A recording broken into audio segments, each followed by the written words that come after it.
Welcome to the first time that I am doing this in a sort of official way. I'm kind of doing a little cool industry show at the end of the week. Normally would be Thursday, but today was the best time slot to get what's going to be a great first time guest. For me, you may know me as Brandon, the guy behind Swordsfall. Did a little bit of a Kickstarter. Welcome to Tycore.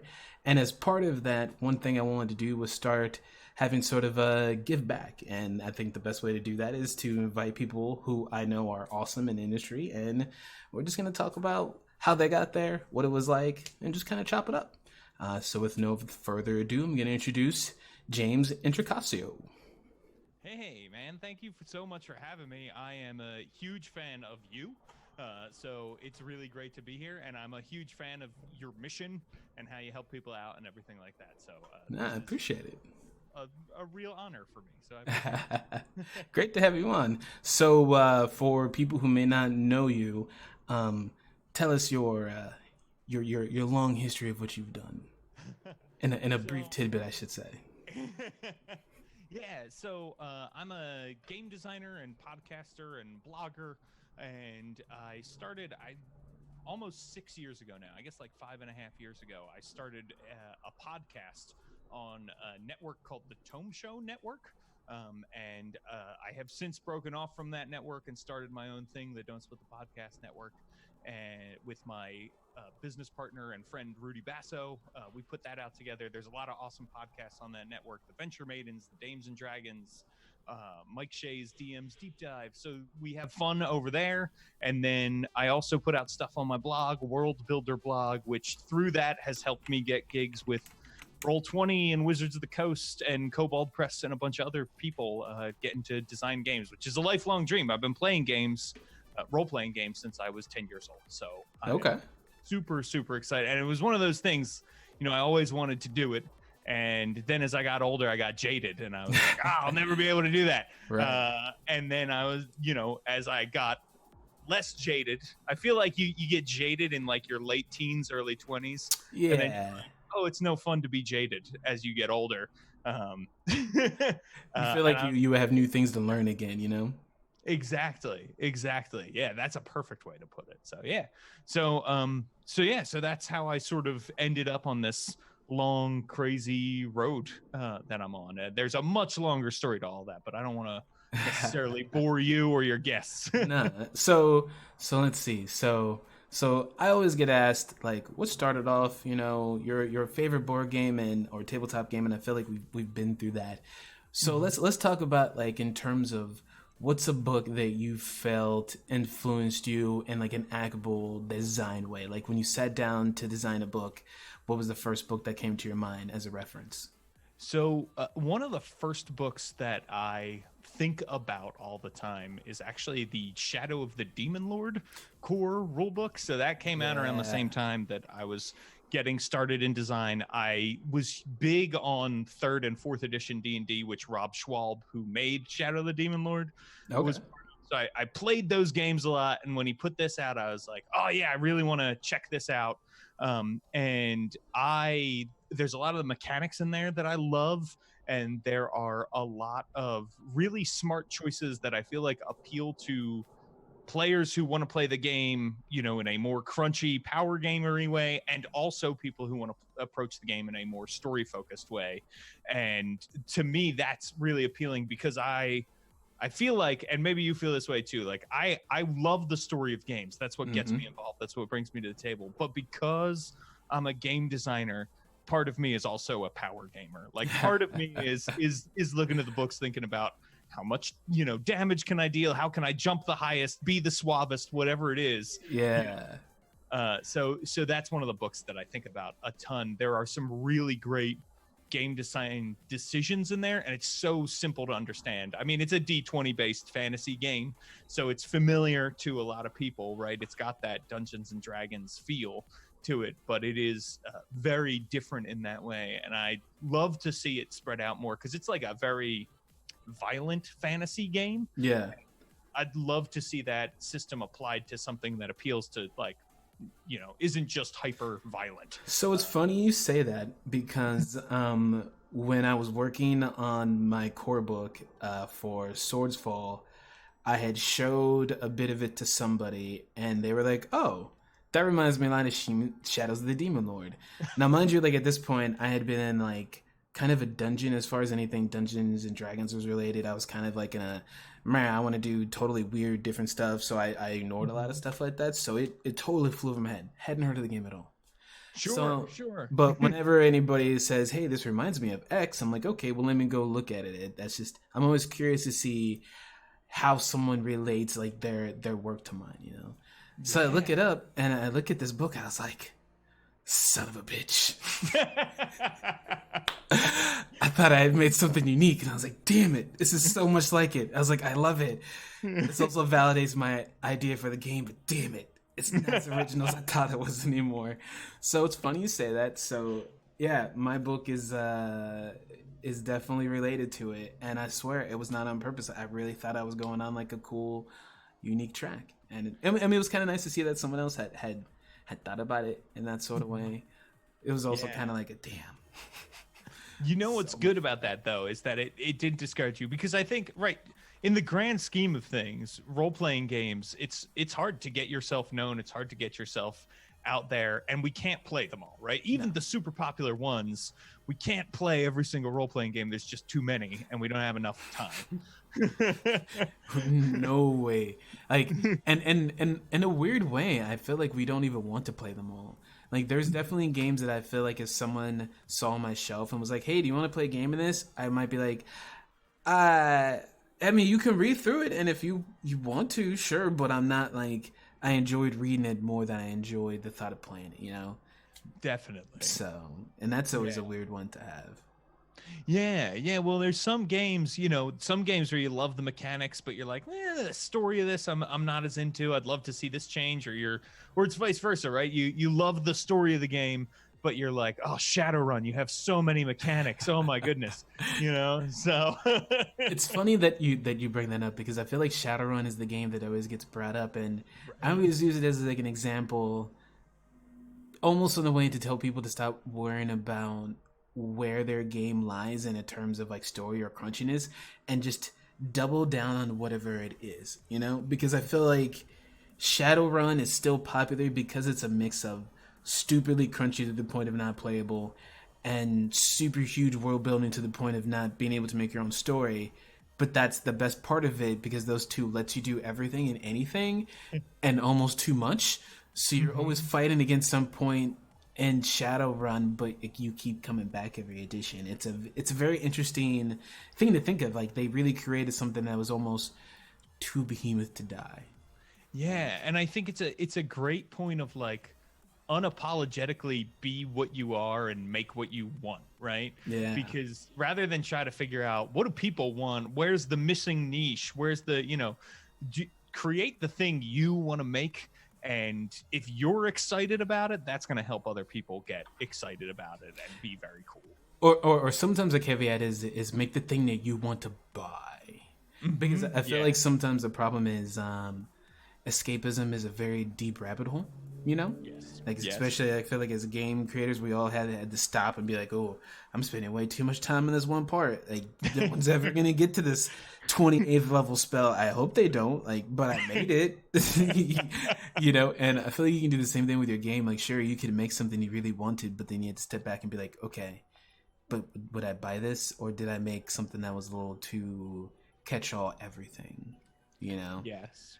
I feel there's a couple of games that I know of that I've enjoyed, but like it's hard to get people to get into. Like Anima Beyond Fantasy is a fan favorite of mine, but it's such a dense book.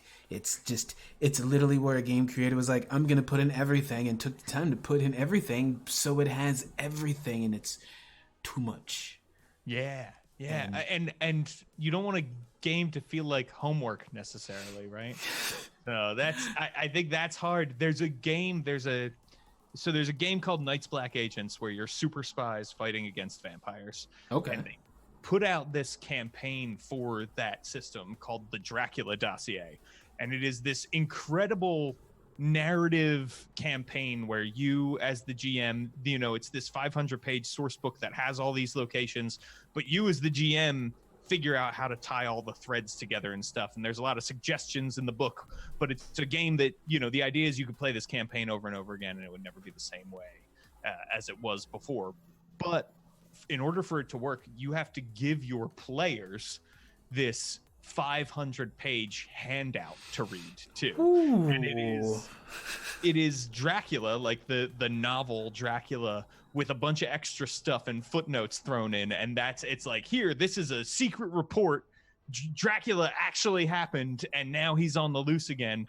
And it is like, it's hard to ask GMs to do homework, to ask players to do homework. They're like, this is why I'm the player. I didn't want to do anything. Certificate at the end of that, like a degree. I mean, you learned a servable life lesson. If there's vampires, someone can go to at that point. I mean, whew.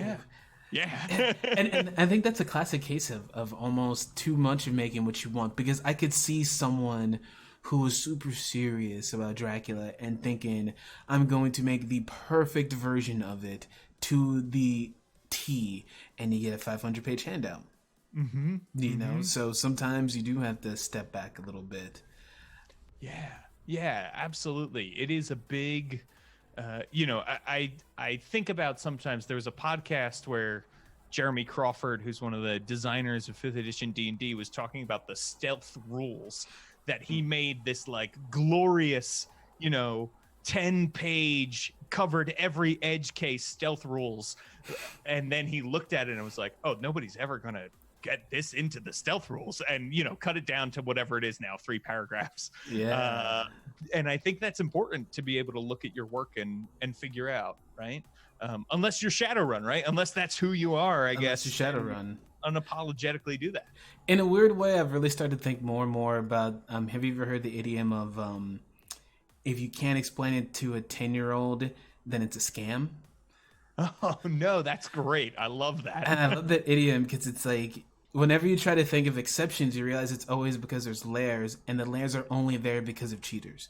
You know what I mean? So like most things are really quite simple. We add the extra layers because we know that there's loopholes that people want to exploit. But in essence, it's simple. So sometimes in game design, I think that maybe we should just make it simple, and then maybe instead of trying to make 18 rules to catch the 18 loopholes, just put, hey, asshat, if you do X loophole, X thing happens, or whatever, X example. Because I feel like we know when we're going outside the loopholes of a game rules. This is a question of, does the GM say it's okay? But as like creators, we can't really make you not. And I feel like Shadowrun sometimes tries to be like, okay, well, if you're going to do this, then this happens. And if you try to do this, then there's this consequence. And it's a consequence tree that's like almost impossible to go down. So you just want to skip it, which defeats the whole purpose of it. Yeah, totally right. And it's true. A lot of times I find myself, if I'm typing up a rule or something like that, I think like, do I really need to say this can only be used once per turn? Or do I really need to say this, this is supposed to work this way and not this incredible, crazy gonzo way? And I think you have to find the balance there, right? Because you would just spend all day listing things you can't do, or consequences when you try to use the thing in the way it's not intended. So it is important. And you also have to remember that's why the game master is there, right? Exactly. Well, and that kind of goes back to more of maybe it's more about putting the tools in the hands of the GM, since they are ultimately the ones that are going to be there at the table, not you, said creator, writing the rules at the time, Yeah, I think that's a really good point too. And the other thing I find is that like everybody, when they play role-playing games, is a little bit of a game designer, right? They bring a little bit of their, well, this, I like this rule, but I'd love it if it were tweaked this way, or hey, I've got this one thing we're going to do with initiative or whatever it is. And I think that's great too. I learn a ton from people's house rules and playing at different people's tables. You just absorb so much knowledge that way. Plus, it's fun. It's like an excuse to play a game. It's always a good thing. Well, and people are so dynamic, so you get 5 different people together and 5 different personalities, and all of a sudden the rules can stay the same, but how people use those rules are different. A min-maxer is going to play a game drastically different than their RPer. Both can easily exploit your system in ways you didn't expect, but they're going to come at it completely different ways.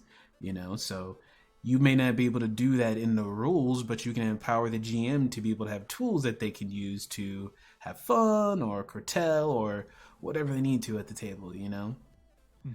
Which Yeah, absolutely. actually brings up someone was saying, because earlier someone mentioned about the layout when it came to the issues with Shadowrun, which that's actually something I want to bring up because that's something that gets brought up quite a lot is layout in terms of, because we're in like I want to say almost like a renaissance in terms of layout. Like we've gone from fancy to minimalist, and now I feel like we're shooting for somewhere in between, visually appealing with as little excess as possible. Yeah, I think that's true for sure. Yeah, layout is, I think, so important, and it's one of those things people don't think about because when layout is bad, you notice it, and when it's great, most people don't. Right? It's like sound design in a great film. Yeah. When sound design is really good, you're not like, oh, look at that sound or listen to those sounds. You're like, oh wow, what a great film. And there's a couple of things going for layout that I feel like I'm still learning, right? Because I feel like I'm an author and game designer primarily first. And when I look at layout, and we're in this world, everything now is DIY, right? Everything is do your own layout, do this, it'll be cheaper, you'll make more money, all that kind of stuff, because the world is terrible and everything's falling apart. Everything's on fire. Feels like it. Yeah. And so I feel like I'm learning a lot, even to the point with like maps, right? Like I was describing a map in a product, and they were like, well, this is a half-page map, so it's really got to, the whole thing needs to be rectangular when it comes together because we can't have it be like a big circle in the middle of the page. And, so thinking about stuff like that, I think is one of the things that you start to learn as you do and go along. But I really like this place where we're at, where people are trying to find a balance. I do love, though, a book that has like a heavy artistic layout too, just from a like collector's editions. You're doing a collector's edition, right? Yeah. So yeah. and it's funny because I'm in like a weird medium boat because I want something that's big and splashy. Like I love turning the page and art that I'm just like, what even is this? And you're turning it sideways and you're just like, oh, this is beautiful. Like, so I'm a sucker for that. But I also have had books that had minimal art, but the visual layout of the text was pleasing. It was pleasing to look at. It was weird because you look at it and it feels like your brain gets a massage. So I can appreciate both. It almost seems to be more of like I would say like almost a genre or like a subject matter. Like if I get a fantasy tale, it's a lot harder for me if it doesn't have pictures. I need to know how your weird thingamajiggy looks like and your weird creature. I need that personally for my own imagination. If not, I'm probably going to substitute it with something else that may or may not be accurate. Yeah. But if you're doing a modern, right? If you're in a modern world and it's spies versus spies or whatever, that's easier to fill in the blanks, I think. And I do agree with you too that just the organization of text needs to be done in a pleasing way. There are books, I'm not going to call anybody out necessarily, but there are some books that I've picked up and it's just like, oh, it feels like you're reading a textbook, which is a big danger, I think, with role-playing games because they kind of are textbooks in some ways. Which this is back to something I want to ask about, because in terms of, we mentioned earlier about the DIY scene, and since a lot of people do their own layouts, one thing I've noticed that I feel like doesn't get brought up, and maybe you can shed some light on this, is a lot of people are putting out their indie books and using default fonts. I don't think they realize that most published works use fonts that are bought. They don't use free fonts, and it's a massive difference between the two. Yes. Yeah, they're really, I mean, when you open up a text file and you see Helvetica or Arial, get Arial out of here. It hurts physically. Yeah, and I think, I do think it depends also how deep you go into DIY, right? Like there's some products that I have seen and, we could we could probably talk about the OSR for days and the various peoples within it, and some factions being toxic and some places not being as toxic, and like trying to be like, no, we're good. Sorry, my monitor is crapping out on you, making crazy noises. I was wondering, I was like, explosions over here. Very, very sorry. So, but you know, like some things in the DIY scene I see are like, wow, this person didn't change out of, you know, Calibri, right? Like they this is a Word document that they converted right to a PDF. I literally saw one at Comic Sans the other day, and I didn't know what to do with myself. Oh no. Ooh, yeah. Yeah. Yeah, and I see that too. You know, I see people like use Papyrus as a title, and it's, you know, it's like, don't use the Avatar font for your title anymore. You know, so I think learning those design faux pas, and, you know, my background too is in film and television and doing promos, right? So I did a lot of graphics packages and stuff like that. And so those are some things that I've picked up, and I know other people might pick up. Like, you've worked in business for a long time. You've probably picked up a lot from doing that, but somebody who's, you know, an accountant maybe doesn't know as much to do that kind of stuff. Sometimes I wonder if maybe they've also been trained to enjoy those like legal type fonts, you know, because I've noticed like we have like a weird mixture of people in the tabletop. Like we have like STEM, and then we have like very much liberal arts, and the two have like, I mean, there's definitely crossover, but I can tell like when I'm working with a mechanics person, I'm like, $10, you're an engineer, and sure enough, like they're an engineer, and it's just like, it's interesting to think that two people can have the same imagination for like a board game, and one person sees story and the other person sees mechanics, and they still come out with awesome products. But I wonder how much of like different DIY things come into play with that. Like for me, I come a little bit more like your liberal arts, like your design side. So I'm used to having to create products that are meant for people to see. So it's no surprise that I'm good at people getting to see my stuff, because that's what I was trained to do. Like, you learn that like we see a lot of stuff every day, and we ignore stuff all the time. So your ad is not so much about what your ad is. It's about, hey, stop, look at me, pause, don't think about what's going on, look at me, focus, remember the name, remember this website for the next half an hour so you can put it in your phone. Like, those are the only things that matter, you know, versus someone like on a STEM side, like their goal is to get the most usable information on one page, because that's their goal. So they can't worry about flourishing headings and stuff like that. And I wonder how much of that like goes into how people bring into their books too, because it's something that people have to think about. I mean, you definitely have to have both. I mean, I've seen some overly designed books. I think we all have. Definitely. That same fancy header is not always sexy after the 38th page, you know, so you can overdo it a little bit. But it's interesting to think of. So in your projects, do you have like specific fonts or things like that you use? Like, let's I'm trying to think if we can give people like some book design tips that they can take away for home use, you know? So I agree that you should purchase your fonts. I don't have anything, so I'm fortunate enough that I have done some DIY stuff. There's one thing that's great about I've done a lot of stuff in D&D, and I've published on the DMs Guild. The DMs Guild, you can go download, the Wizards of the Coast has put up a template. You can download their fonts, which are called like Tiamat condensed and Tiamat bold and that kind of thing. Custom ones. Yeah, exactly. You can download those. They come with a Word template that you can type up everything in, and then it transfers nicely into InDesign if you want to do that. And I'm typically lucky enough that I work with, because I am not versed in InDesign, I am usually willing to shell out some money to someone to do that, right? Who usually knows better than me. So I would say the first thing is like, consider you don't have to do it all yourself. That was the next thing I was going to ask, is like, where is the line when it comes to DIY?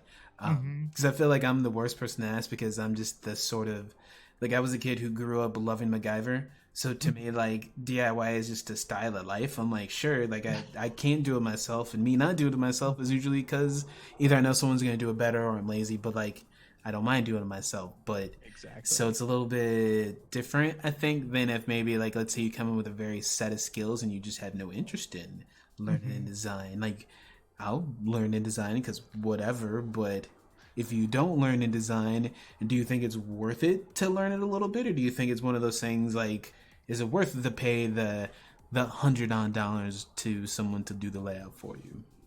So I think it all depends on your product, because I do think if it's a longer product, right, I think it's helpful to have someone who knows it do it.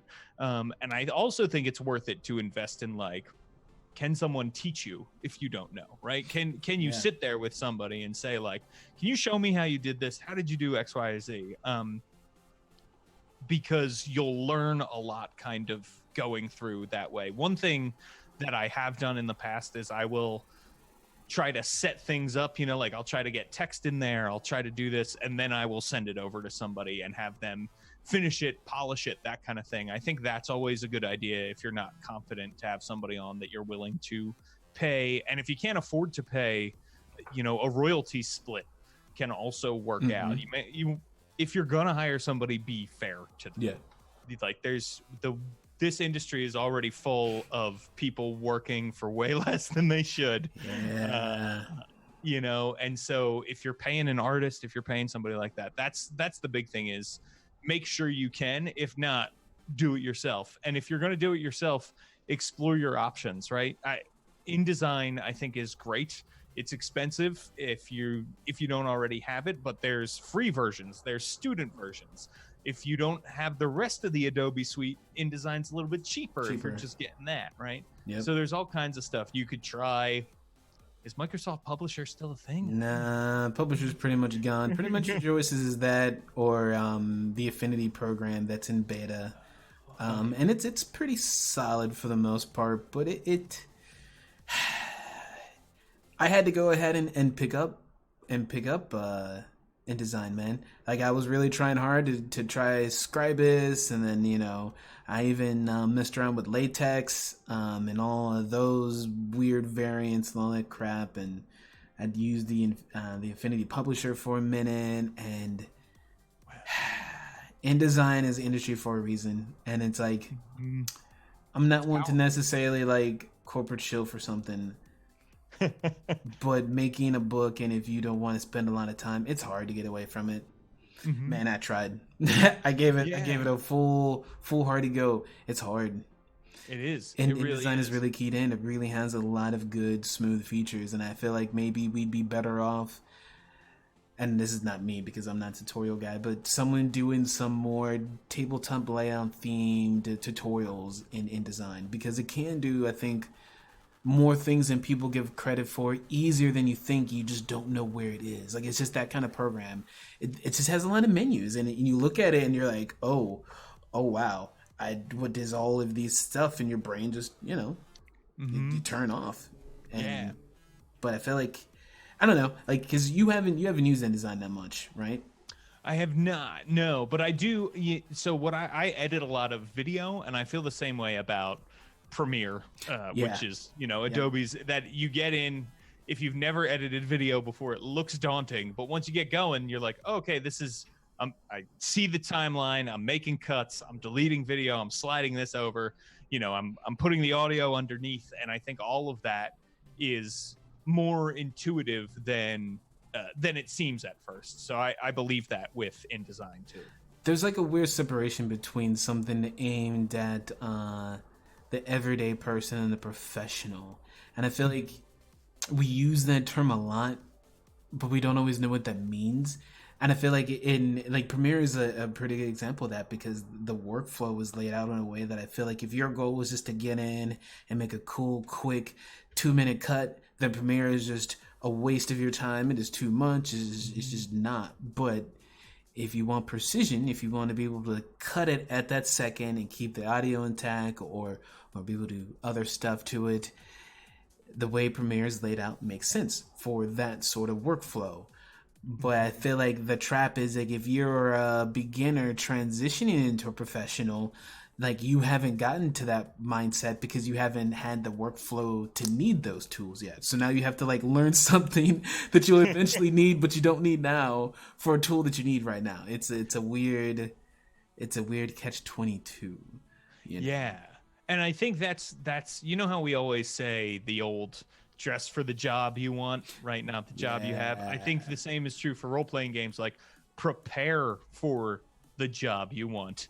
And to do that, you should start preparing, for you shouldn't think like I'll learn InDesign when I quit my job and I have free time and you need InDesign to get started in some cases. Yes. And so that's a really important thing. And if you can, I would always say work with a word template, right? Like that, it's pretty simple, but if you use styles, right? If you set up styles and then you set up a template in InDesign and it has all the same style names. Mm-hmm. When you bring everything over from your Word document, if that's how your workflow works, Mm-hmm. it's all going to work nicely rather than you have to go through and change everything, like rebold everything, put your headers back on, put all your headings up, all that kind of thing. So. Which I like to say, I think people they underestimate how much you can do in Word. Because I showed off some pages from the book on Twitter the last couple days, and people were like, "Wow, that looks great!" And I've been kind of snickering. I was like, "Yeah," and all that's in Word.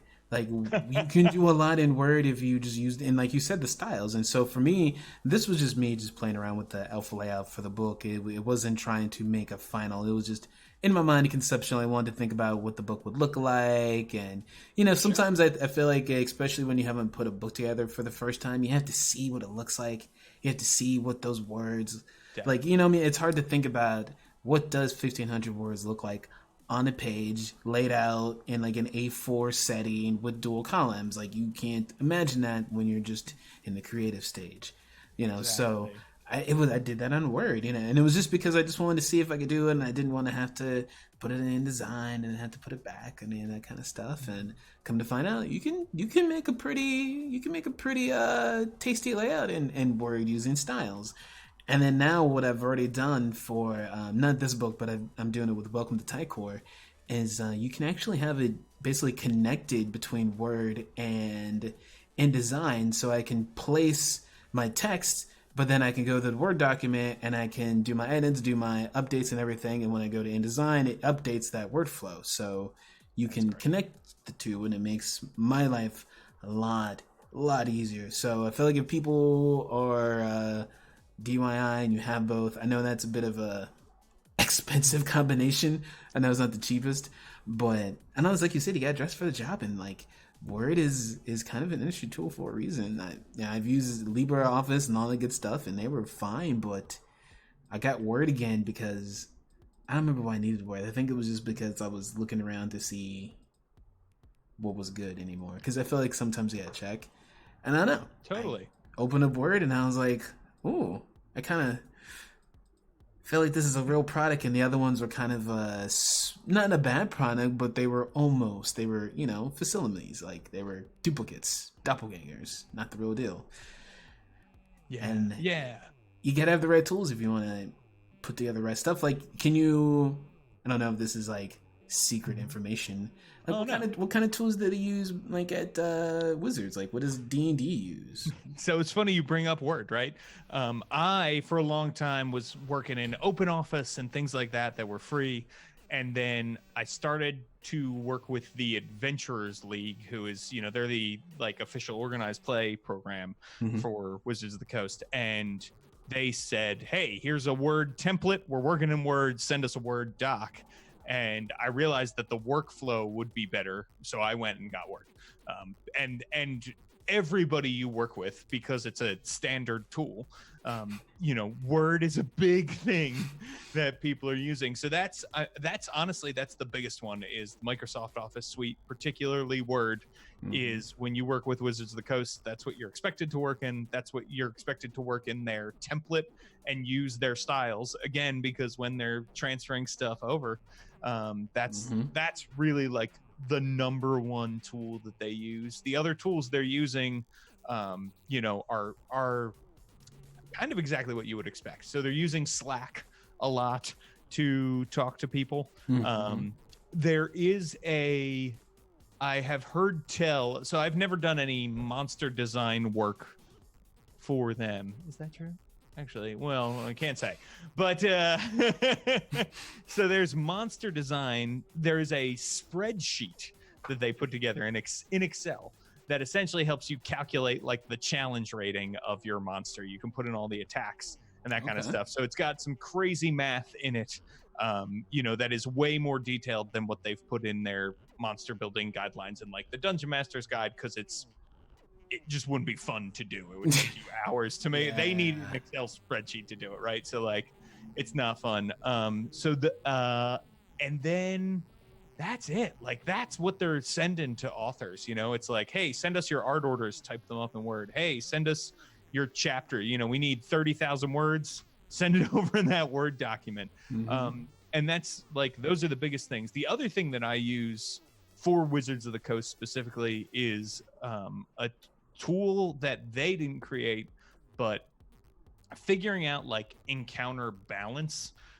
which doesn't necessarily matter to DMs all the time, but does matter when you're working on a published product. Can be a nightmare in 5th edition, because it depends on like the number of players, their average level, the challenge rating, and the number of monsters you have, and it increases like exponentially based on however many players versus monsters there are, not just their challenge rating. So anyway, there's a tool called Kobold Fight Club that is totally free. It's got third-party books in there. It's a great website. Open this up on my other tab right now. Just, go ahead and type that in right now. Exactly. Kobold Fight Club. And so it's great because it does all the math for you. I didn't even have to finish typing it in. My browser was like, you should have known about this a long time ago, Brandon. That's cool. It's like, Brandon, you love role-playing games, so we know you not have this nearly. I was just telling someone the other day, I was like, I feel like as the industry, we need to start backing people to kickstart more behind-the-scenes math kind of stuff. Like, there was someone who did a Kickstarter for something that I really wanted, and it didn't go anywhere, but I hope he does it again. But it was like Beastline Generator. It's kind of like this, but he was mixing kind of spreadsheet math with like the latex editors so that you could put in a monster and say what the monster is and put its little information, and it would actually make like the 5th edition style sheet with the monster block layout, and then you could have it like in different CRs, and it would do all that math for you and spit it out like in a nice format, So I was like, well, that's super cool, because sometimes you want to generate 10 random monsters, but you don't want to spend the 20 odd hours to do stat blocks, and I don't know about you, but I'll get defeated by the how much random work it'll take to do something with what I think is a cool idea. It'd be like, oh, it'd be cool to do this X thing, and you're like, oh wait, then I'd have to make 10 creatures, 10 blocks, hour each. You're like, ooh, maybe I won't. So I feel like having more tools like this Kobold Fight Club or stuff like that, like that's I'm a big fan of tools, man. Yes, yeah, absolutely. Anything that makes my life as a game master or designer easier, I am all for. There's a great map making tool. It's called Hex Kit, and it was made by a guy named Cecil Howe. He's Sword Peddler on Twitter, and it's like $15 on itch.io, and it is great. He drew all of these different hexes by hand. They all go together. They're beautiful. It's just such a cool thing. And Cecil is a great person. Yeah, he's super cool. Yeah. So that's also like that's a bonus. Your cash is going to somebody good, because that's another huge thing though, right? Is to not be a jerk in the industry. Like, there are so many people who, and I know you've run across them. I've run across them. It's like, what are people doing? Why are you treating people this way? Yeah. But also, like, nobody wants to work with that person anymore, right? Nobody wants to work with you when you're hard to work with, when you're mean to people. Even if you could be the best game designer in the world, I'd rather work with somebody who's pleasant to work with, because if I wanted to work with jerks, and I'd go make a lot of money and be like an oil executive and destroy the world or something, right? I mean, there's a lot of jobs you can do if you just want to work with miserable people all day. Well, and that's one thing that I find is weird. It's like we do something that I feel like is inherently happy, and there's a lot of unhappy people. And I mean, don't get me wrong, like the world is what it is. But I feel like people forget that sometimes you just have to put out good things in a way that's authentic. I don't necessarily want people to think like the answer is to go out and be like kumbaya, because there's more to it than that, you know? Totally. Yeah. But, like, and you should stand for jerks. Exactly. You know, like there's more than one way to fight a fire, but you should be fighting the fire, not fighting the firefighters, you know? And I feel like we get in the way sometimes. So I see some stuff on Twitter and I'm like, why would you do that? Like, that's not how you're going to get fans at all. That's how you lose them. And I don't understand it. So yeah, be kind. Like, maybe we need to... See, the problem is we don't have VCRs anymore. We used to remind each other, be kind, rewind. It was easy then. Right. You know? Right. Bring back the 90s. That's right. Yeah, we need more Blockbuster videos reminding people to be kind. You know, but it's funny. So I was blogging and I was doing all this stuff, and one thing we were talking about before this was like sort of decoding the mystery of how you get to work in game design, right? And the first thing that I worked on for Wizards of the Coast was Waterdeep Dragon Heist. And it was like out of the blue, I got a message from Chris Perkins. It was a DM on Twitter, which is like, oh, this is how this is how we're doing business. Was said like, hey, do you have any samples of work you could send me? So I sent him some stuff. A month later, he said, hey, I'd like to hire you to work on this thing. We hammered out a deal. We worked on the book. And at the end of the process, I said to him, how did you find me? Like, there was no right. Like, how did you know to work with me? Yeah. And he said, oh, I had seen some of the stuff you were putting out on your blog on Twitter, and it seemed like you were a really nice person and good to work with. So I thought I would take a chance. And that was it. And so it was like, oh, okay. So yeah, like continue to, and granted, I'd been putting out stuff on my blog at this point for 3.5 years. So it wasn't like overnight, right? You know, you don't type one thing and it gets out there or whatever. But, it was a thing that it was like, oh man, could you imagine if how many people he had to choose from to go, talk to, and how many people maybe he saw, a tweet that was them being a jerk and was like, nope, I'm done. Like, I can't work with this person, and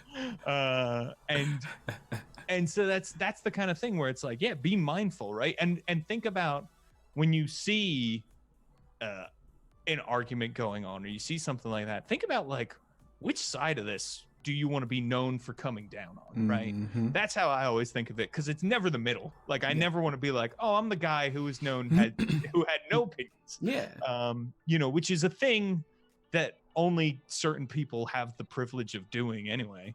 But then it's also like, I don't want to be known as the guy who didn't stand up for anybody or who didn't have an opinion about anything.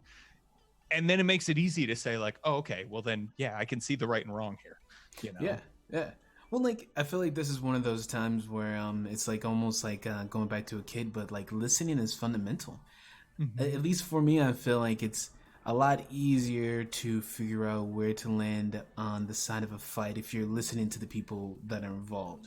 Not necessarily thinking about how you want to project yourself or how you want to be involved, but listen to what's going on to the people that are actually involved in the struggle, And because I know, like, I've become like, my little reputation is like the super SJW, which I will take that title with pride, and a lightsaber. But there's more to it than just hearing an argument and hopping in. Like, you do have to pause and listen. Like, it's a complicated game out there, Yeah, and raising voices too, right? It doesn't always have to be your voice on your platform that says, here's what the deal is and here's what we should do. So if somebody is already saying that, raise that person up, because they That's what I always think is like, I'm like, oh, this person knows better than I do. That's a retweet, that's a like and a retweet in my support. And then me also then taking the action that is described, right? It's not as simple as like spread the word. It's as simple as spread the word and then also listen, like you said, right? Take action in the way you're being asked to take well, action. like one thing that I can't remember the name of the principle is, but basically this idea of that we have to remember that there's multiple voices just like there's multiple people. Let's say the idea is ice cream. We understand ice cream, but we have multiple flavors of ice cream for a reason because it can be digested the same way. It's still in essence the same thing. If you were allergic to ice cream, it doesn't matter if I hand you Rocky Road or strawberry, you still can't have the custard, right? But different flavors for different people, the reception is different. And sometimes you have to remember is that while your voice may be totally valid in the situation, someone's flavor of that same thing might be more palpable. Like I know that there are people who are going to prefer someone who's going to say it more mildly or more happier, and that's cool. So I'll retweet them, I retweet them. We may be saying the same thing and I recognize it, but I don't have to feel like I'm not heard. I just know that, okay, they say in a different way. We're on the same side. You listen to them, And if I think that sometimes you forget if you listen to someone that's the same and you're like you agree, and if it's just looks like it's put differently, then that's when you know that you're agreeing. You just said it a different way, and that's cool. Like you just accept it. Like okay, that's a different way of putting it. Retweet that. Like sometimes there's definitely like a niceness that I will say to my tweets that wasn't something that I naturally did. It was something that I learned by watching other people. And I was like, I feel like they said the same thing, but even I know that I kind of liked it more. And you just kind of think about it. You're like, oh, it's the way they arrange their words. Like that's a skill. It truly is a skill putting something in a mild or even like pleasant way. Like it's not easy. I think we make it sound like it's easy, but it truly is. Like you can learn that, teach it. You don't feel bad if you don't have it.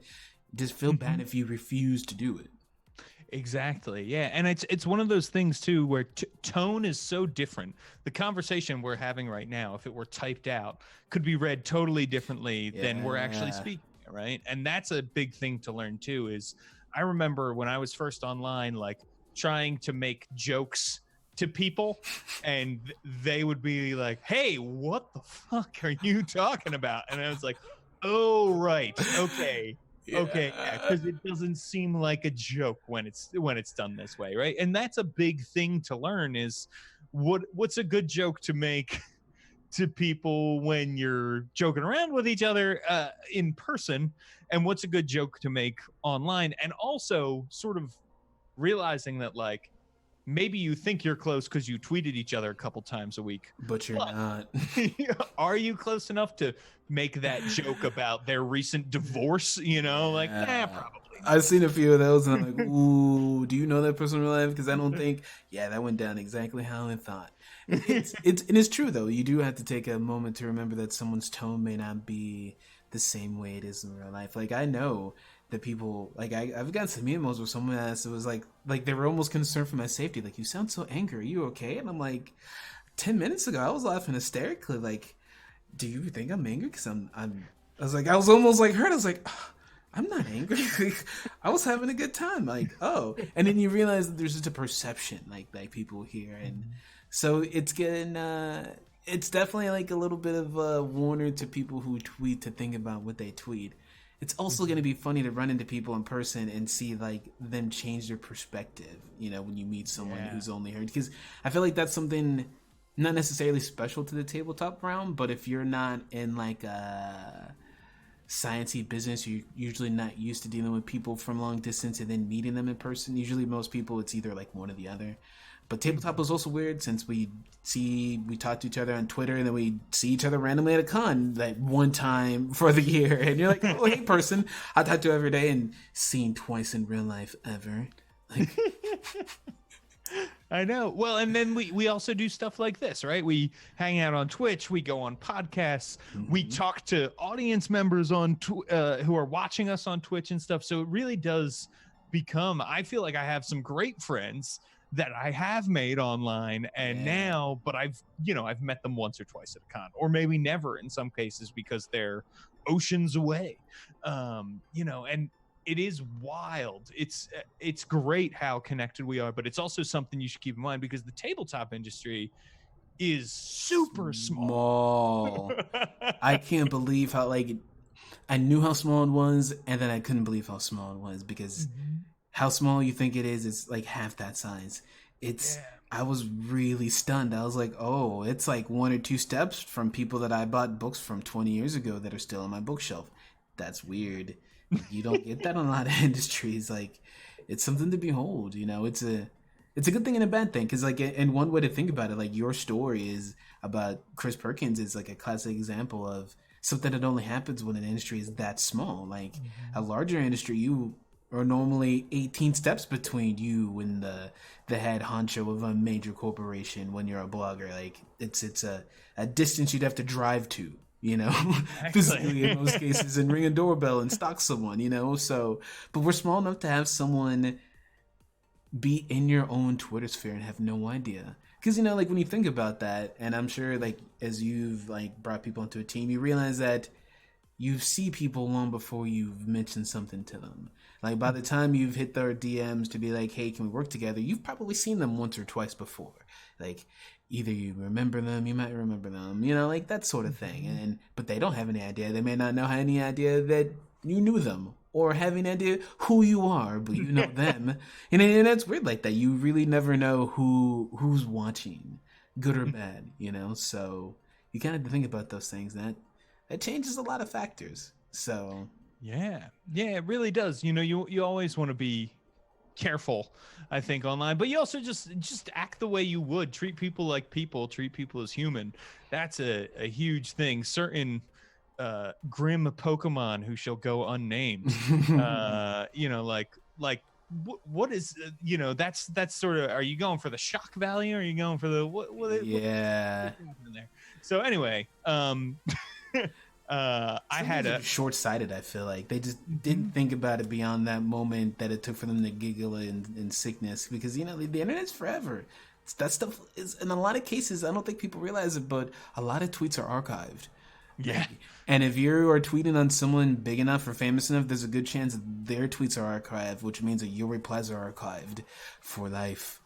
Have fun. Like, forever. Forever. And screenshots, like, you know, it's so easy to take a screenshot. We've all got folders of them because it's good to have the receipts, right? Like, so yeah, it's just, those are all things that it's important to learn. I think as you're going into it. And again, I think the thing that, like the other side of that, right, is obviously it's not just all being nice to people on Twitter. There's, when you're doing the work, I think the important thing is to do it, right? Like I see a lot of people get caught up because they don't know how to start or they don't know where to go or what to do. And it's like, hey, you know what? If you start writing for you and put your work out there, right? Like that's the big thing. Give yourself a deadline, because perfect is the enemy of done. You know, if you're a perfectionist, you'll spend all day tweaking it. That's why I started the blog, is because I knew that for a blog to be successful, I had to put out consistent content. So it gave me a deadline. It said by Thursday each week, you must have an article ready to go. Otherwise you're going to write. And that pressure that I gave myself made me write things. And then the pressure to write made me better at writing. And sometimes it can be as simple as that. And some, you know, make it attainable. Like that's always the thing that I say to people is like, give yourself a goal that you know you can accomplish and then ramp it up as you go. If what you know is you can do one 500-word blog post every other week, then do that. But give yourself that goal, hit that goal, and do that. And then when you're doing it, as you get faster at writing, as you figure it out, maybe do, you know, one a week, then up it to 1,000 words. Like, you know, do whatever you can to make that, and don't be afraid to show it to people. You know, don't be afraid to put it behind a paywall either. I see you talk about this all the time. Your worth is a big thing that you should consider when you're getting into this industry. And I know that desire, because I've had it myself, to say this thing that I'm creating is not worth money.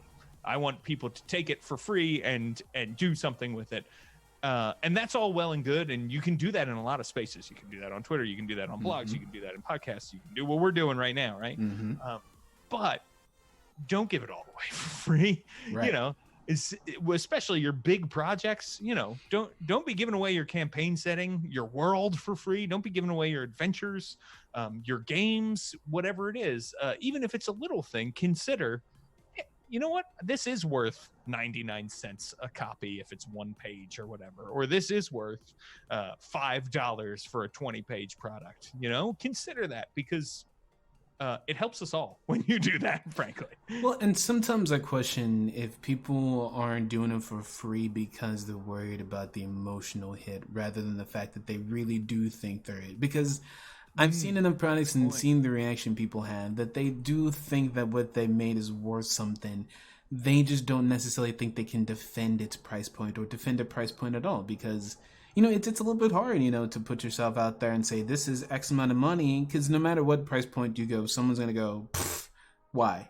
And that hurts at first. You're like, well, I want money, and I feel like we've always been trained to feel bad about that. Like, you should not feel bad for needing money. You needed to pay your bills, which coincidentally, if you don't pay your bills, life gets kind of hard. So yes, you are doing it for money, and I think sometimes people have to remember is that you're trying to create a product good enough to where someone wants to give you money. You're not begging for money. You said, I made this thing, I think it's worth $5. Someone reads and it goes, yeah, it's worth $5. In fact, it's worth more, but you said $5, so here you go. Like, you kind of have to think about it in a different mindset. You're thinking about it in terms of, I don't want to say tip, because it sounds like it's optional, but all I know is that when I thought about my price point for Welcome to Tycor, I knew that I wasn't going to do it for free. I knew I wasn't going to do it for $10. I knew I was going to do it for enough money to where every time I sold a copy that could actually feasibly pay for the operation, pay for things, but at a price point that I felt good at, that I could recommend to a friend and feel good. I feel like we can all admit when something is too high. Like, maybe you can afford it, but we've all had the thing where you're like, hey, have you? Ooh, and they're like, how much is it? You're like, you're like, maybe on sale, so we have to be honest, like there's a difference. So, price it at a point that you feel like you can feel good at, that you can be like, yeah, it's $19.99. And I felt like some people didn't like my price point. It was funny. I heard it at the beginning, especially on Reddit. They weren't happy, like, first time creator. And I was like, yeah, I know, but I got people who are going to do awesome art. I put in a ton of work to it, and I know what has to happen on the business end to not blow up. And I promise to you, if you pay X amount of money, by the time you hit the last page, you're going to be like, cool, that was worth it. And I feel like that's kind of the mindset you did think about it, is in terms of, instead of trying to justify being free, justify it being worth X amount of money, whatever price point that is, Yeah, absolutely. And I think, one of the things that's hard working in role-playing games is the product you sell. People don't see them as games. People see them as books. People see them as PDFs. They see them as ebooks, whatever, right? And it's like, yeah, there's so much other work that goes into these things, right? You need to think of this as, and I did a post about this actually on my blog, you need to think about games as games, right? Yes. You're hiring artists to put this beautiful art in there. You're play testing. You're going back and revising. It takes a lot of work to write rules, to write world lore that's thoroughly researched, and you are probably hiring people to edit, to proofread, to do layout. Like you could be hiring, look in the credits of any role-playing game and count the number of names that are there. It's closer to the number of people who work on a video game than it is to the 3 people who work on putting a novel together. That's a great point. So that's one of the things I would love if we could shift that consumer mindset a little bit too, because I think you're right. And I also think, right, first time creator doesn't necessarily mean you don't know what you're doing. Yes. First time creator for what, right? What does that mean? Okay, so first time you're putting out a book of this kind and this scale and this place, but it doesn't mean that you don't know role-playing games. It doesn't mean you don't know how these products come together. It doesn't mean you don't know how to make games. So I think that's a big thing people need to keep in mind. And the other thing is, like, first time means awesome, like fresh ideas. Yeah. And that's a big thing that I feel like people underestimate a little bit. Like, it's not so much that being a first timer is scary, and then the fact that like they're not going to be good. If anything, usually what we're worried about is them not knowing the particulars. Like, there's always those hidden speed bumps that a professional knows. But like we said earlier, it's about listening. So as long as you know that you can surround yourself with either people or knowledge, then you can get around some of the hard sets from being a first time creator and bring in cool new stuff. Because like I said, like Shadow of the Demon Lord, I didn't know much about that, so it didn't necessarily enter my mind as something I should avoid. It was something I just came up with an idea. Little did I realize there were similarities, but were also wildly different in really distinctive ways because it came from me. Right. And so there's a lot of different aspects to it where sometimes I think people need to think that just because you're new doesn't mean that it's bad. Sometimes we need that, but we also need people who are going to do the research. Look at what people have done who have been successful and who have failed. Don't do the things that people failed at.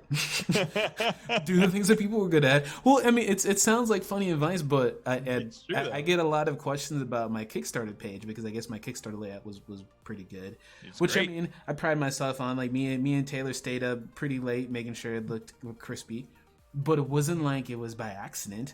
I studied a good top like the top 8 or 10 different Kickstarter pages, so I looked to see what people who had successfully funded, what their page looked like. And then I literally had a tab open of about 8 or 9 of them, and I had them all lined up together, and this is how weird I am. I had them lined up at the exact same spot in the browser so that I could just click over each one, and you get that kind of almost like a picture book, movement to it, so I could see what each one had in common. Because then you realize, and especially like in a design world, you realize that as different as humans are, we also have some things that are just human. Some elements, some colors, some things are just almost universally eye-catching. You'll catch more people than you won't. So I don't really know what those are in this field, but I know if I can look at enough people who made money and pair them up, you can figure it out. You know what I mean? So I figured out, like, what was the best size for my images. I had no idea. They're everywhere if you just look, but you look at the people who funded high, have like a lot of engagement, you realize that, just big enough to see, but small enough to where it doesn't take up their whole screen on their phone. Like, just, it's little stuff like that. Like, and sometimes you don't have to know what it is. You just have to see what it is and see it worked and copy, paste, and roll with it. Absolutely. Well, yeah. And that is, I mean, but that's brilliant advice, right? How many people charge headlong into a Kickstarter and don't do that kind of research, right? And even things that are that could have a more drastic impact, right? Like stretch goals. Sometimes it feels like people are just arbitrarily saying, here's where it is. This, like, hey, at 5,000 is a nice round number, so once we hit another 5,000, we'll do this, right? Yep.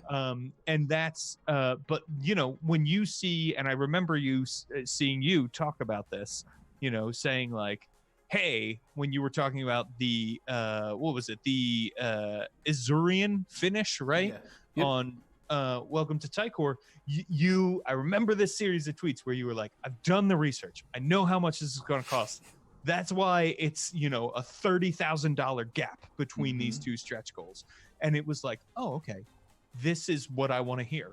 This is what you want to hear when you back a Kickstarter, that people know what they're doing. And the reason people get scared is because they've been burned before by someone who hasn't done the research. So that, knowing that kind of thing, knowing how people have succeeded, and then also learning how people have failed, I do think is very important, because it really will help you figure things out. You probably have some favorite game designers who some of them may have disappeared, and you may wonder what happened, right? Well, I bet if you do a little research, you'll find out what happened. Did they piss somebody off? Did they make a product that was wrong? Did they sexually harass somebody? There's all kinds of stuff there that you can look into that will help what not to do. Hopefully not to sexually harass somebody, but it does seem like it needs to be said. But I don't some of the stuff that I've been seeing lately, like, I feel like at one point you expect people to know better, and then you see some stuff and you're like, I mean, I guess some people don't know better. I don't know how else to explain it, but I mean, like, the key to life is, and And this is, I'm going to relate this back to game theory and game creating because it's very much the same way. Like, I feel like people forget that you should never have to coerce something. Right. Not in like a physical realm and not in imagination. You should not have to force someone into it. You should be able to create a situation to where you should be able to stand back, put up your hands, and they're there. Like, you should be making something enticing. You should make it appealing to where they want to. And if they don't want it, you are appealing. You can turn that focus to someone else or someone else and still have success because you built something appealing. You weren't wasting your time trying to basically coerce someone into it. And I feel like in a weird way with game design we've run the same way because like there was the infamous case of the GM who ran the nasty session in the UK, and I saw so much discourse over it in terms of back and forth, and the one thing that I was shocked at, I was like, do you not understand that a game session is something that you invite someone into? Even when it's horror, they want to be scared. They're asking to be scared. You were not making them scared. You were trying to build something up big enough to the scare that they are waiting for. Like there's an anticipation to that, not a horrific sense of, oh god, what is it? And even when they say that, there's a smile to that when we're looking for that. Like there's a satisfaction. And I feel like the people who don't understand that in their games, it should be no surprise they don't understand that in real life, you know, because people think they can force a mood on someone who classic example is like the show not tell, you know, in writing. Same thing. I feel like, and then this is like a, I don't want to necessarily like a sweeping comparison, but I've just noticed that when I've heard stories of ex people who have sexually harassed and I've looked at their work, I've noticed very much a inability to create a circumstance, to create a mood, to create a feeling. They're very direct. The language is usually cold. Like they don't have the oomph, the imagination, the gravitas to, you know, to bring something in. And that works the same thing in people. Like talking to someone or even like a friendship is very much enticing. You're like, hey, person who I don't know and you don't know me, look at me. I have a nice smile. Look at my positioning, my body. I look relaxed. Don't I look like someone you want to walk over and have a conversation with? Like we do those things in a day-to-day basis or an interview, you know? So we have to keep in mind those things in life, and it never stops. Right, exactly. Well, and that's, I see all the time in all industries, not just role-playing games. This is across the board. You see people who view their friendships and their relationships as like assets, right? Yeah. And that those are always people to be wary of, because that, like, one, why? Like I remember when I was doing more corporate stuff, there were always people who were like obsessed with, well, then I'm going to do this, and then I'm going to rise up here, and then I'm going to do this. And it was like, wow, you're not going to be happy until you're the CEO, and that's going to take 40 years. Why are you going to spend 40 years being miserable, right?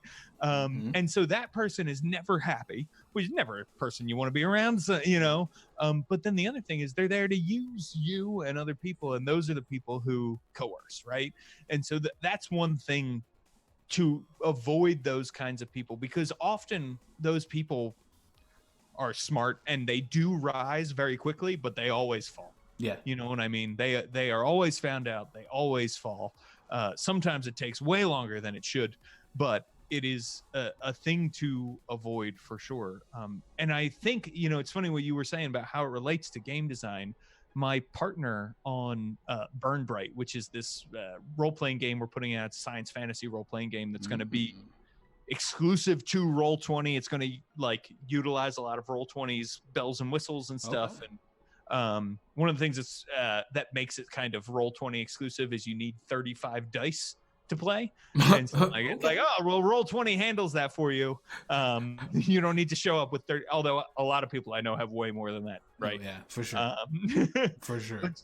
So my lead designer, my co-lead designer on that is a guy named Jim McClure, and he always says when we're thinking of stuff, it's like, oh, well, how about if we just tell the players, you know, you can't do this. The rules don't work that way. And he always says, no, if we want the players to play the game a certain way, we should be enticing them. We shouldn't be saying, no, no, no, no, no. We should be saying, you know, hey, when you play the game this way, these cool things happen. They're mechanical, they're story bits too, you know, so that everybody's enticed to play that way. And I learned so much from watching him do that, right? Because one of the things we wanted to encourage people to do is it's a skill-based game. You have 18 different skills. We wanted to encourage people to use the skills they're not good at sometimes, right? Mm-hmm. And so, we were trying to figure out the different ways you can do that, and he came up with this idea that like you can, when you use all of your skills, you generate these things called Nova points. And when you use a Nova point, it lets you do something really cool, right? It's your, your Nova move when you're in like a fighting game or that kind of thing. It lets you fly all around the battlefield and attack everybody, or it lets you like, one of them is it lets you convince a mob of people to do something, right? So like you can get a whole group of people to follow you, that kind of thing. And so that was the way we came up with that, right? Was, hey, and it made the game so much cooler, right? It added this layer of like these cool, super special abilities. And then it also added a reason for people to use the skills they're not good at sometimes. Yeah. And all around, people seem to really enjoy that. And it was like, oh, you would hate it if we, said, oh, you can only use your good skills 5 times a game or something like that. Yeah. Which is like the classic, like the stick versus the carrot. Because it's interesting that he says it, because that's very much the mindset that I go into when I develop Swordsfall and in my core book, is because I realized long ago, especially as a DM, is that the stick only works so long. Like people really do get disincentivized to it. Like you can only beat someone so long before they're just done with it. However, people will eat sweet things until they die. So bring on the candy, like never too much. So you just have to figure out like where to sprinkle the candy, like, and how much is too much, and when to go here. So I do like a similar sort of thing where, instead of necessarily telling you can only use something X amount of days, I do have some sort of like time delay and stuff like that. Because I use a little bit more fighting game mechanics in my game personally, just because I'm video game head. I used to tournament. I wasn't ever good. I like did behind the scenes stuff eventually, because you realize at some point you're just not that guy. But I always appreciated the fact that sometimes in fighting games, it's not so much that you have 28 moves to use them all, and so that when you have a situation, you have a right tool. And like the biggest thing in game design from that standpoint is a skill has to have a use. And if it's redundant, then it's useless. If you use it too often, it's useless. If you don't use it ever, it's useless. There's a balance between just enough situations to make it useful, but not so many to where you haven't used it all the time.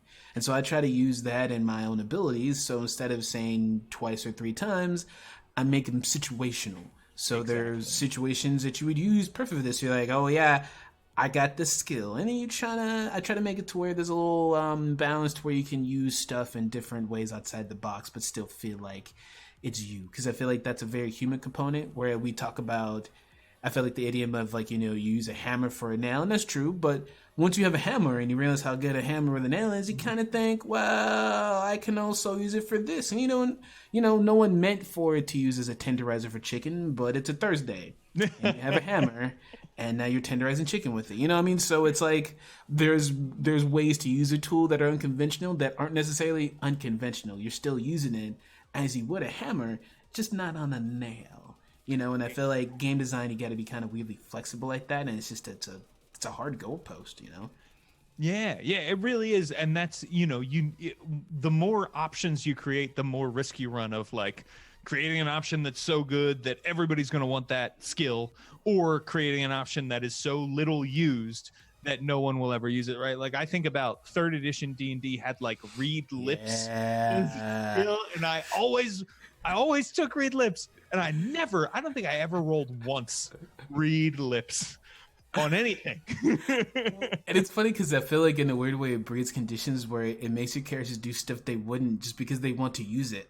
I put points in this, damn it. I don't want a situation I can use this in. And I know we're not supposed to get in this thing, but I have 5 swim in it, and I'm going to use it, and today's the day. And the GM's like, no, don't. Right. But here he goes. And so, it's a weird thing. Exactly. Or the GM is like, oh, well, I guess every dungeon we come across has a river inside of it now because you have your swim skill and I don't want you to feel like you can't use it, right? Yep. Yeah, one of the things that we did in Burn Bright that it seems to be working out right now, we're playtesting so everything could change, is that the skills, one of the things we've told people is like, hey, GMs, if your players can justify using the skill, at least let them try, right? Yes. And Yes. so that's like, we give the example of, if you've got a pit, you could use your athletic skill to jump across the pit, or you could try to use your engineering skill to figure out where do you kick off the wall on the side of the pit to jump that way. Or if you've got your melee skill and you want to use melee to like hit the ground with your sonic club and ride the sound waves across, like you can try that too, right? And the flip side of that is failure always has a consequence. So when you fail, it's not just you didn't do the thing you wanted to do. When you fail, you're falling in that pit. You are you might be sending yourself into the ceiling, right? Like maybe that's the opposite sort of thing. So the other thing we have is it's a D100 table, and anytime somebody fails, the GM can roll on it. If they have an idea they want to give as the consequence, great, go for it. But if not, it's all these vaguely worded things, like they're not mechanical, right? So like the first thing on the table is something breaks. So what does that mean, right? If you fall in that pit, it could mean that a piece of equipment breaks, it could mean your leg breaks. If you're having a negotiation with someone, it could mean that their temper breaks, right? And they go crazy. So like there's a lot of different things like that could be interpreted different ways that we give people to help them, prompt them for failure. And I think that's when you come up with a new system, generally that isn't D&D, right? Because that's like the swallowing the world right now. Giving people tools to think outside the box in addition to those incentives helps, right? Saying like, hey, here's this table, roll on this. And then eventually they're not going to need to roll on that table. Yep. They're going to know what they want to do, but it's there if you need it. Well, there's definitely something to say about having enough tools for people to create their own homebrew, their own at table rules, because like you said, like a D, like, and this is funny that I've heard because some people talk about no charts at all, or some people say all the charts. Right. And I like what you guys are doing. I'm doing something similar where it's you give them a chart that in a way almost gives you inspiration. It gives you imagination. And if you don't have an idea, cool, here's a chart with clearly laid out sense of parameter in terms of like, because I assume you guys have some sort of like a worst to awful, dead, right, super dead, so it gives you some sense of, okay, this is how bad a 32 would be. And if you don't like 32, then your table can, and because you gave a reference, now they're empowered in a sense, so it's like you have to give them the tools even if they might come up with their own stuff. Because they're probably going to use your table now if someone wants to homebrew it for Brightburn. They're going to be like, cool, well, let's look to see what they have so we're in line with the game. Like, we have a tendency to do that. We don't want to get too far off if we're playing the game. We just want to, like, spice it up like we like it. At our house, we like a little paprika, so we want a little paprika to, the game. It's a weird... I like... make a lot of food allegories because I feel like food's the one thing we all get. Like, when something is tasty, you don't have to know the language to know the face. We're like, good, right? They're like, same thing with a game when you're having fun. You just look over and people are just like, yeah, they have their sheets in their hands, and like they don't really care like what you did to come there, as long as like the game creator gave you the tools and the GM is willing to do that and has the empathy and whatnot to do that. So I'm a big fan of, like, I feel like we're getting to this whole, like, new emerging gaming where we're recognizing more that, like, give them tools, but also let them make up stuff on their own. But here's some lore, but also put in your own flavor. Versus, I feel like Once Upon a Time was, like, either or. It was either, like, lore or, like, get out of my face. We're just 5 adventurers who met in a random bar, don't ask questions, Right. Yeah. Well, and I think one of the things that's happening is it's so new, right? this it is and it isn't, right? The idea of games is not new. We've been playing games forever. Game theory has been around for a long time. Gambling, poker, all that kind of stuff, sports, a lot of that can be applied to RPGs, but RPGs themselves are still fairly new in the course of human history, I guess. And like, it is cool now to see that, like, okay, people have really started to break this down. Because if you look at original role-playing games, it is like, what were they thinking, right? And it's like, world. They had no idea. They had, because they didn't know. Like, we are so lucky to have the benefit, certainly, of that.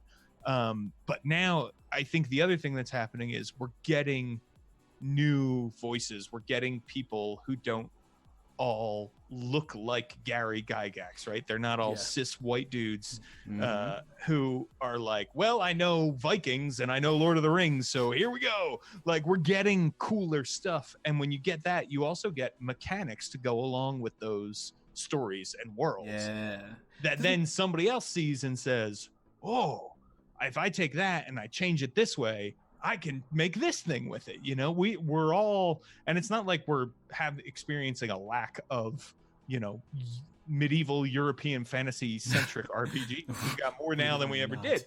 So it's a good thing. Like, we've got more people coming to the hobby than ever before.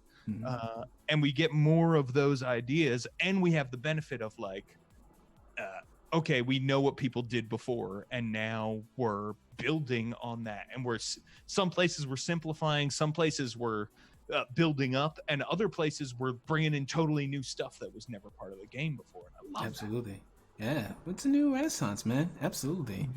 All right, so we I don't know how long to run this, but I feel like we're at an hour and a half, and I'm feeling that's a good time. So let's wrap this up with let's see.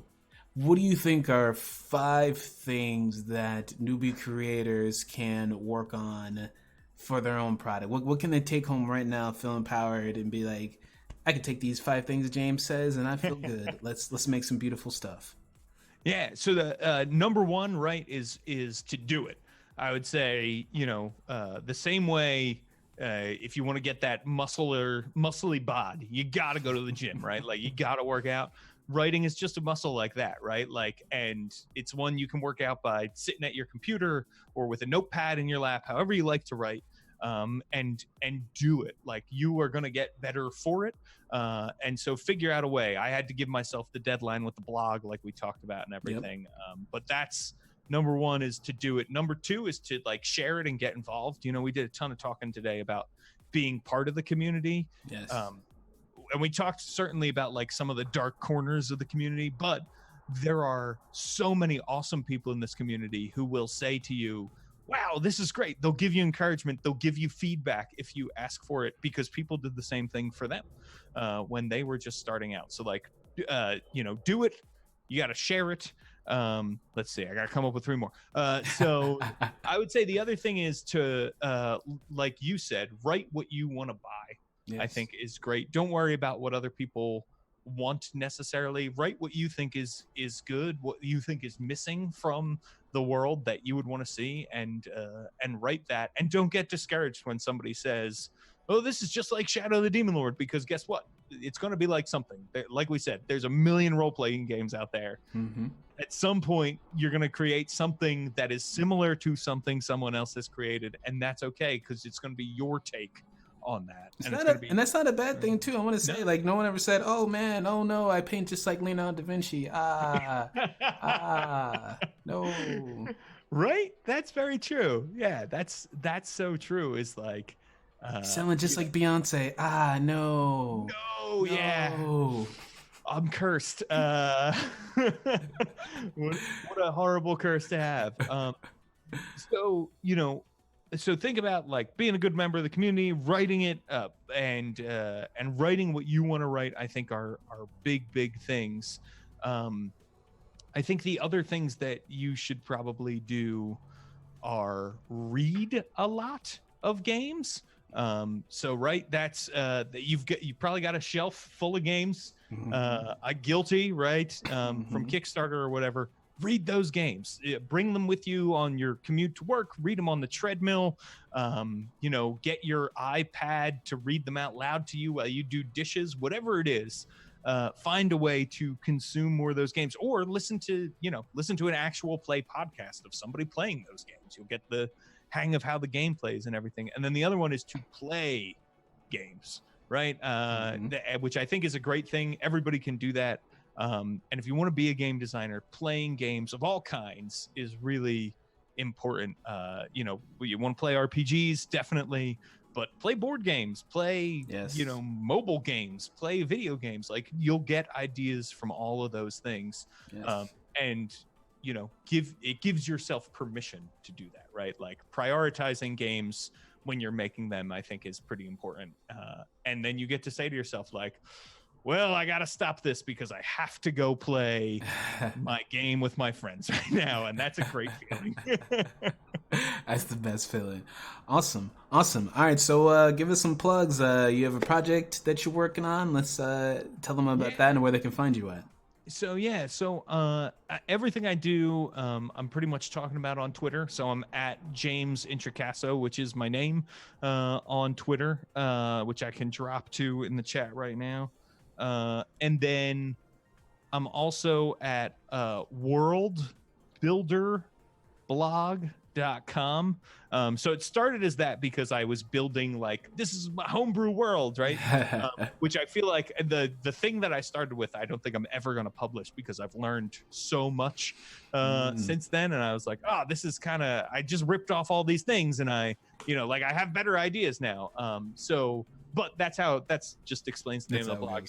And that's where I'm updating pretty much everything that I do. So the other place is Don't Split the Podcast Network.com for a bunch of different great podcasts. I host a podcast called Tabletop Babble. Brandon, I hope you'll come on and talk about Swordsfall on that podcast. That would be super awesome. down. Super down. Great. I'm glad I haven't scared you away with this conversation. This is fantastic. I love this stuff. I'm plugging my stuff there too. So the other things are, I guess, keep an eye out. Descent into Avernus, which is going to be the latest Wizards of the Coast hardcover. I had a hand in with a bunch of other people. Hey. And so I'm excited about that. And Burn Bright, which is Bright is Bryte. Is going to be hitting the Roll20 shelves before the end of the year, probably. No promises. So there's a lot of factors that don't include me at this point, art-wise and that kind of thing. But a lot of great people have worked on that. Kat Cool, Darcy Ross. We also had Tanya DePass looked at it and gave us her feedback on it. So, like, we've had a lot of really cool creators on it. I'm really excited. I've worked super hard. Brandon, you're making a game, so it's hard. Yeah, it's not the easiest thing in the world. Yeah. Can't confirm. So keep your eyes peeled when that hits game shelves too. So that's pretty much it. So I would love to know from you, Brandon, if you have like one piece of advice for people. Like, what's your number one? My number one thing, and it's the thing I think people like hearing the least, is for me, I've found that at some point there will be a reason not to, and you just have to let it go. You just had to just put your head down and be like, I don't care, because I got about a different reasons given to me why tabletop games don't work. Mm-hmm. I got a dozen reasons why they don't sell. When I was thinking about a book, I got a dozen different reasons why people can't write, why there's no money in authoring. I got about every different reason I can think of why Swordsfall was not a thing. And I had listened to just one person would not be here. So my thing to tell people, sometimes you just have to know when you want what you want and put your head down and work at it till you get it, Absolutely. And let's just say it's a good thing. I think we're all better off for the fact that you did not listen to those people. Which I appreciate. And now I just want to pay that forward, so that's why, I'm glad to have you on. So I feel like it's important for people to realize there's more than just one way to get to point A to point B, Absolutely. So, I agree. Awesome. So glad everybody to join me today with the amazing James Introcaso. This is Brandon with Swordsfall. You can check me out on Twitter if you like spicy rants and art at Swordsfall1. You can check out the website, swordsfall.com, where we have swag. We just announced a graphic novel that we'll be doing a Kickstarter for next month on the 16th. That'll be super cool. It's going to be kind of meta, so trust me, you're going to want to check that out. They said break Kickstarter, and I was like, I'm up for doing that. I'm up for a challenge. Excellent. I don't know if it'll be next week, but we're going to have another guest. It's going to be a Dr. Jessica Langdon. Think next week. If not, it'll be week after that, schedules and all that stuff. But we're going to keep doing this with different people. Hopefully, James will come back in the future because I love this kind of stuff. And we had a lot of different questions in the chat. What we're probably going to do in the futures, I might shoot an email and people can email questions and I might answer them in the next one, or we'll figure that stuff out. Yeah. Anything else from you, James, before we cut out? Just thank you so much for having me, Brandon. I really, really appreciate it. And thanks to everybody for watching. All right, everybody. See you later and see you on Tycor. Deuces.